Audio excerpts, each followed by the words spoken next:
CaringCareersStartHere.com. Providing connections to the lives of aging Minnesotans by helping people discover careers in caregiving. More information at CaringCareersStartHere.com. How did it make you feel to get a diagnosis? This is an area where we don't have experience. We're going into new frontiers where I haven't been before, where many people haven't been before.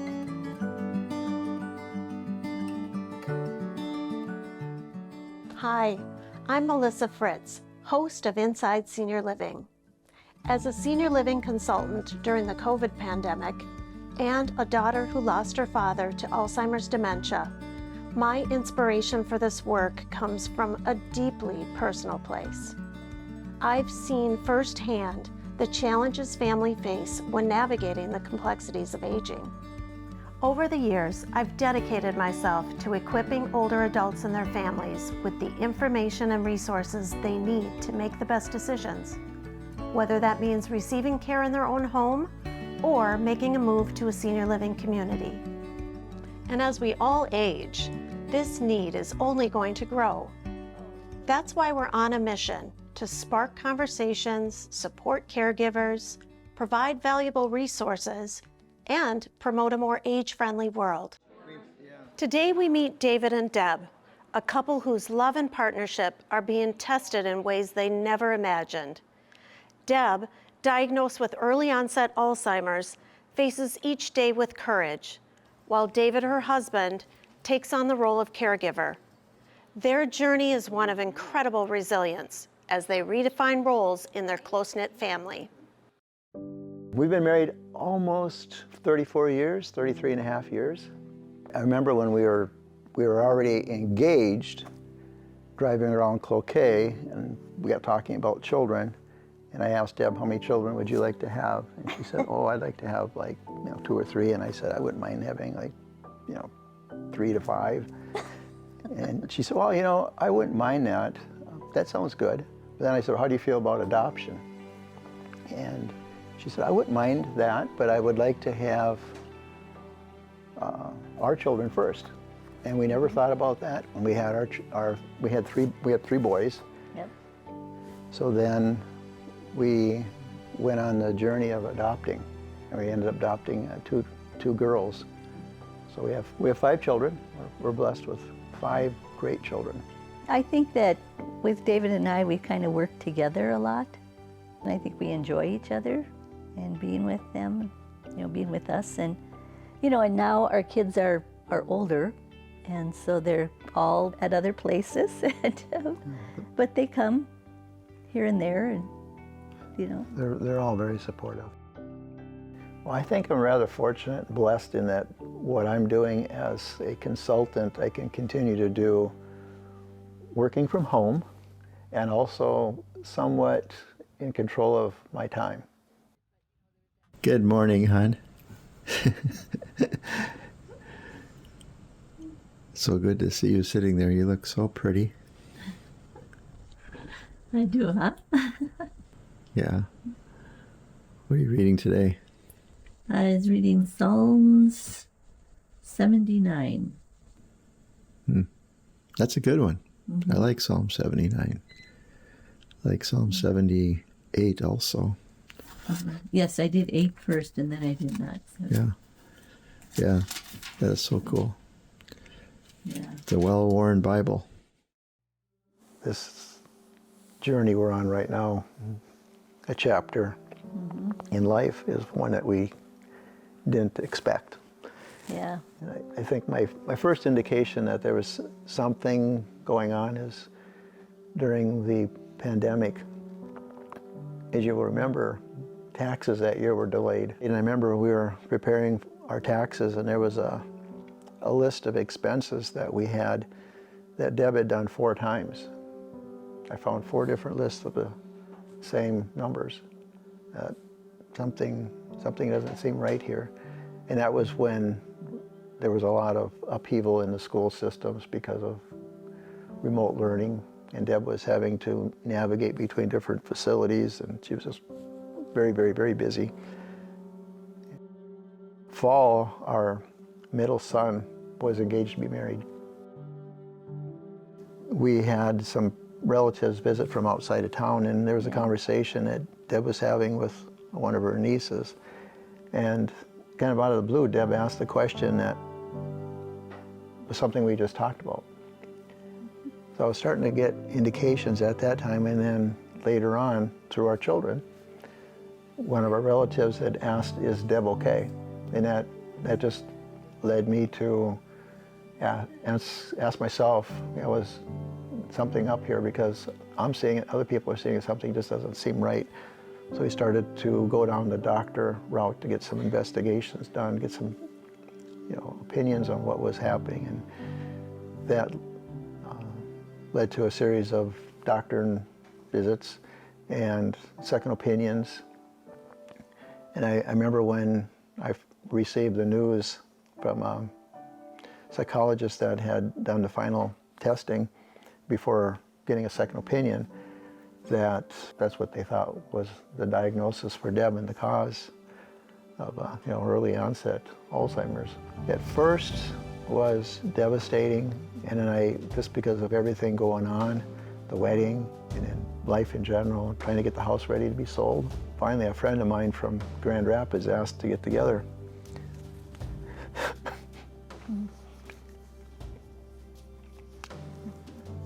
And I had kept everything in, and then we got together. He asked me how things are going, and I couldn't hold myself in. And I explained to him what was going on. And after that, my world kind of caved in on me.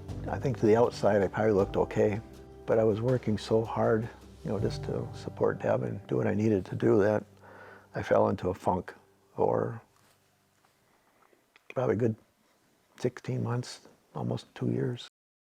Caregiver burnout is a very real thing. That caregiver stress is very high, and oftentimes caregivers don't necessarily know that they are burning out or have that caregiver stress. I think the first step for a caregiver experiencing that burnout or starting to question if they have that burnout is attending a support group.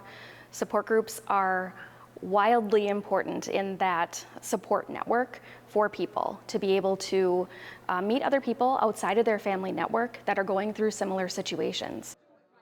It's hard to give one piece of advice for them, because they're not alone, but they're not going to know that until they reach out to more than one entity.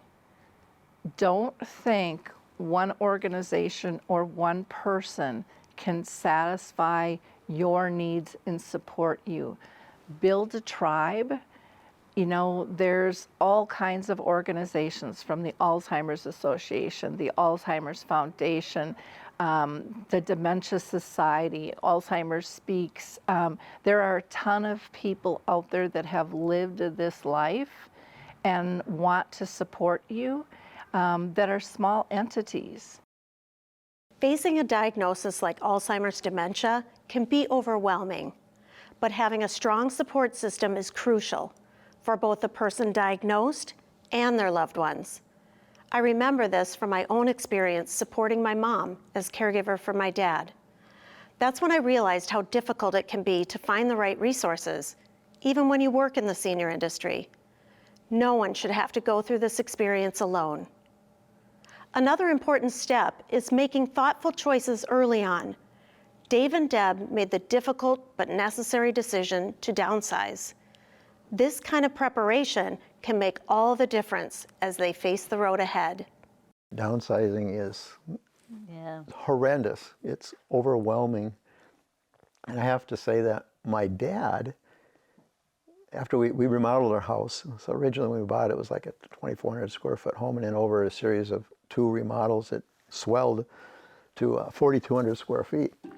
He asked me if I had plans to sell, and he said, you really need to sell that house and get into something smaller. Mm-hmm. And then our oldest son, who was a little bit like me, a strong personality, started out saying, Dad, I think you really need to sell. And it became a little bit stronger message to the point of, you need to sell. Yeah. So that was really, I think, a major impetus for us to sell. And then when Deb received her diagnosis, it hit a sense of urgency, thinking that we really need to do something, and the house is just a lot to take care of. Well, when we downsized from a 4,200 square foot home and a hunting cabin and a 24 by 44 garage, this is what you get. Yeah, I can't tell you how much we sold, how much we gave away, how much we took down, how much we truckload after truckload of stuff just giving it away. Yes. And we still had this, but we had 33 years of accumulation in a house. Right. Are you happy now that you started that process? It feels A while good ago? to get rid of stuff. Yeah. It's just something about just feeling like a moment of shedding. Right. This is actually a blessing to be here. This is a major blessing. We really enjoy it. It's fun to be out in the country. Yes, we do have a lot of snow to take care of, and we do have a lot of yard to mow, but we don't have any leaves to rake, Okay. which we had a lot Less, of. right? And I had a 15,000 gallon pond where we're at that took a lot of time. So I actually see this as a little bit of a decrease in the work that I was doing. So it's not so bad. And it's good to be active. It's good to be outside. I actually learned a long time ago that I'm one of these people that needs to be outside. What did you get for your birthday? For my birthday, I got a kayak. One of our first dates was canoeing in the Boundary Waters. This is something that you and Deb have done for a long time. Right. So this is really important for you to keep doing with Deb, despite Right. her having a diagnosis of early onset Alzheimer's. Right. She really enjoys being outside, and it's something that we enjoy doing together. It's easy to do. It's just fun to be on water. Oh, the sun came out. It did. Come this way. Got it. David's role as a caregiver extends beyond supporting Deb. He also looks after Deb's mother, who's in her 90s. As a male caregiver, David is part of a growing number of men who are stepping into this vital role. It's a powerful reminder that caregiving isn't defined by gender. Here we are in the waiting room at ER. We've been here since just before 11 o'clock tonight. It's now about 3 a.m. Deb's mom had to be taken by ambulance to ER. We're watching out for Deb's mom. Yep. So she has lived in her apartment now. She had to move from a 2-bedroom to a 1-bedroom apartment after her husband passed away, Deb's father. And she's lived here since 2010. And we're rather fortunate to have her close by. She's an incredible lady, very, very strong. They're going to keep her overnight for examination and an MRI in the morning. So we're thankful that it's nothing more serious, and she's actually sitting up and feeling pretty well. I think regarding male caregivers, the males that do come to the meetings, and there's a few in each meeting, are caring for their wives. And I think there maybe are a lot more male caregivers, but they stay at home, and it's not part of the macho thing to be a part of a support group. And I think they're more into the grin and bear it and do it at home, and I can do it alone. And the males that are in our support groups talk about how resistant they were to come the first time, and now they don't know what they do without the group.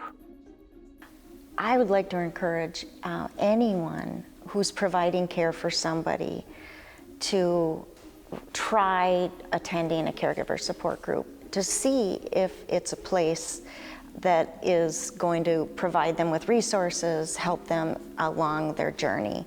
So whether you're male or female, whether you're a spouse, whether you're a child, whether you're a child-in-law, whether you're the friend, if you're providing care, regardless of the situation, reach out.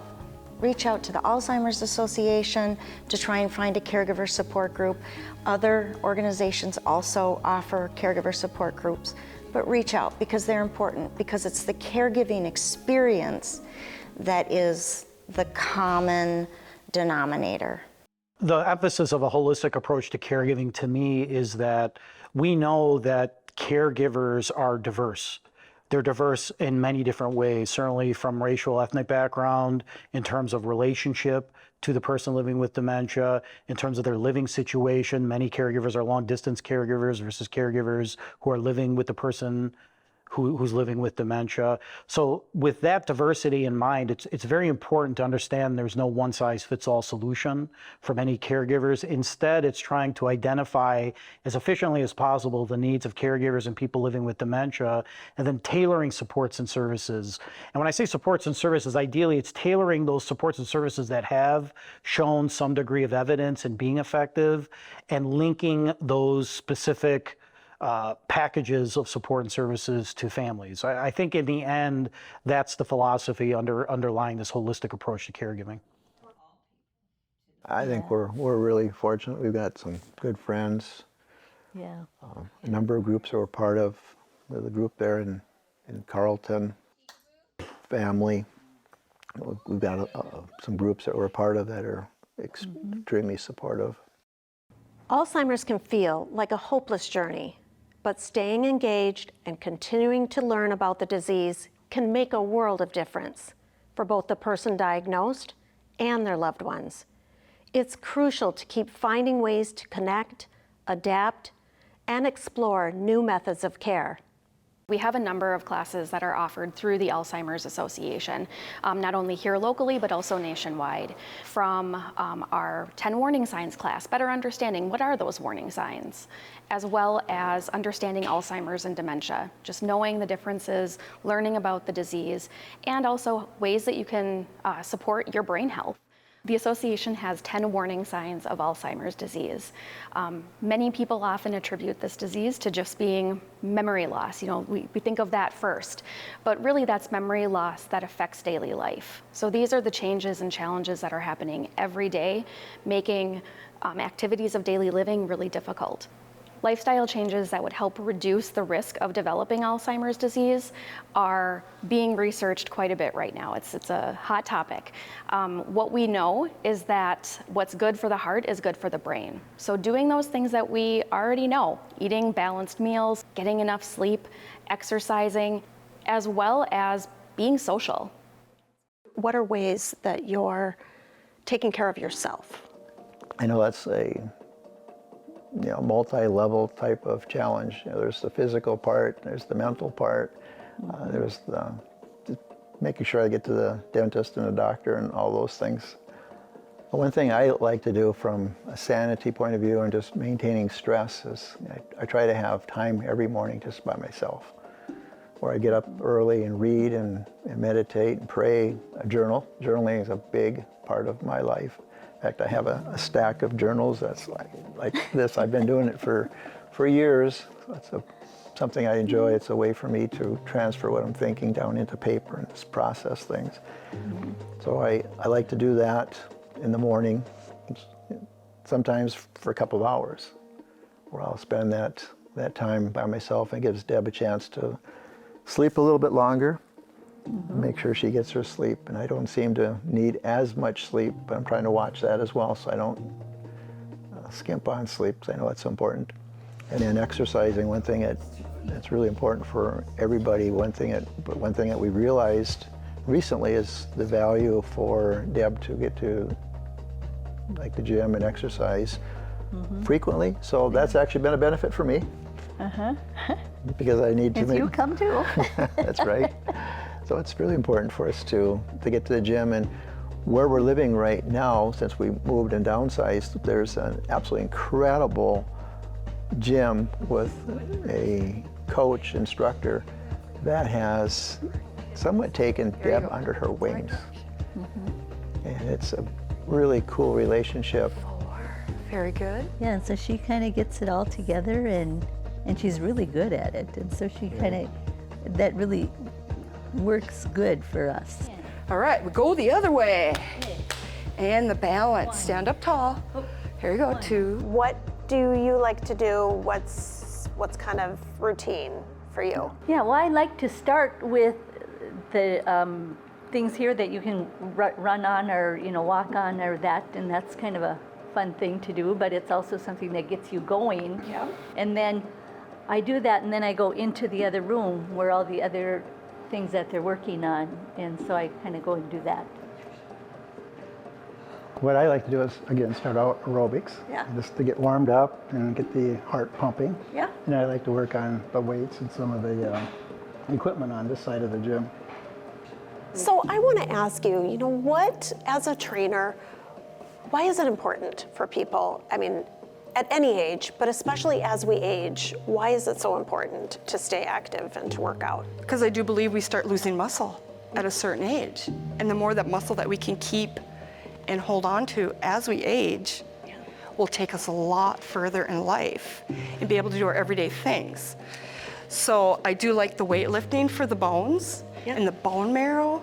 There's so many different moving parts in our bodies that need to work together, and that is very metabolic: our heart, our lungs, our muscles, our digestive systems, our brains. We've got to keep it all together, working as one fine machine. And when we're doing that, I've heard that it's also very good at preventing injuries, like falls. Falling, we work on balance so much, the different ways of balancing. And with the bands, when I worked out with the bands and keeping all these muscles working in all the directions that they work. Yes. We're connected from the top to the bottom. Yeah. And those are the things that keep us from falling. Yeah. And all our strength. 9, 10. Okay. In the process of going there, they said, hey, there's a program that you may want to check out. And they meet on Wednesdays. And this is the supervisor of the program at the gym. He mentioned, maybe want to just check out this event that happens on Wednesday afternoons. It's called Memory Cafe. So after talking to a number of people, we decided to check it out. And it's been so much fun, and there's a lot of good information. And then with that program, there are other support staff that will give me a call and just check in once a month or so often. Send emails, reminders on different things I hadn't probably thought about or cognizant of, or maybe even realize how important they are, so they're reminders to do things. But this event that happens on Wednesday afternoons, Memory Cafe, it's a lot of fun. It is. I would say it's easy to run a program like this if you really have a heart for it. And when you see the benefits that it does for our caregivers and our clients, it really does spur you on to want to do more. Even though we're very rural in a small town, we actually started in a little bit bigger town and then moved into this one, just looking for space to expand our program. We do serve 3 counties, however. Even though it's a small town, our reach is very large. Staying active is essential for David and Deb, helping them maintain both physical and mental well-being. But beyond personal efforts, organizations like the Alzheimer's Association play a critical role for those of us affected by the disease. Their mission is to accelerate global research, drive risk reduction and early detection, and maximize quality care and support. Our vision is a big one. We want to have a world without Alzheimer's or all other forms of dementia. One of the biggest programs that we have that helps caregivers, I believe, is our toll-free 800 number, answered 24 hours a day, 7 days a week, in 200 different languages. We are there for the simplest question. I'm noticing these signs. I'm concerned about this behavior. In Minnesota, we have a little over 100,000 people that are impacted. Dementia is the overarching term for cognitive decline. Alzheimer's is a form of dementia, and there are about 50 different forms of dementia. Alzheimer's disease or any other form of dementia is a really challenging journey. And the Alzheimer's Association is there to help people on that journey, to help people live as well as they can with whatever form of dementia that they have, to help them find resources and programs and support to be on this journey, and to advocate for them, to make sure that they have as many resources available. Deb, is it okay if I ask you, how did it make you feel to get a diagnosis that affects you? It's you.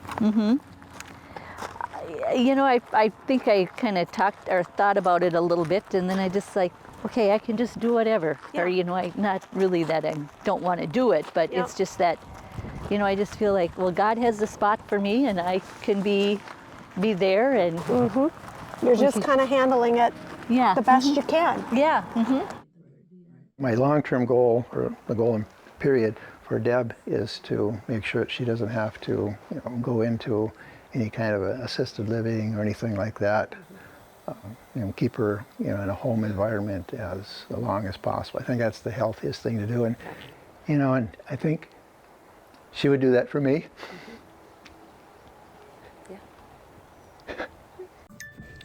So, hon, what do you have right here? What do I have? I have lots of jewelry You do. that you kind of like to wear around your neck. I have to tell you that I love you more than I have ever loved you in my entire life, and much more than when I was first married to you. This episode was very close to my heart. It allowed me to reflect on my own father's Alzheimer's journey.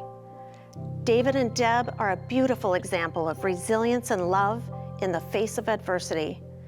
Their story reminds us of the importance of community support and being proactive in planning for the future.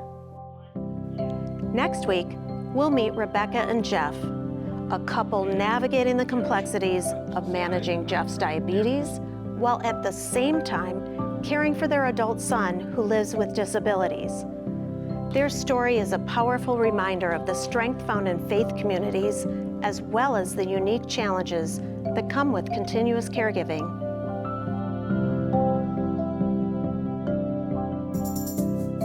Production of Inside Senior Living is made possible by Eldermark Senior Living Software, Helmuth and Johnson, Lotus Pharmacy, and Kickernick Gallery.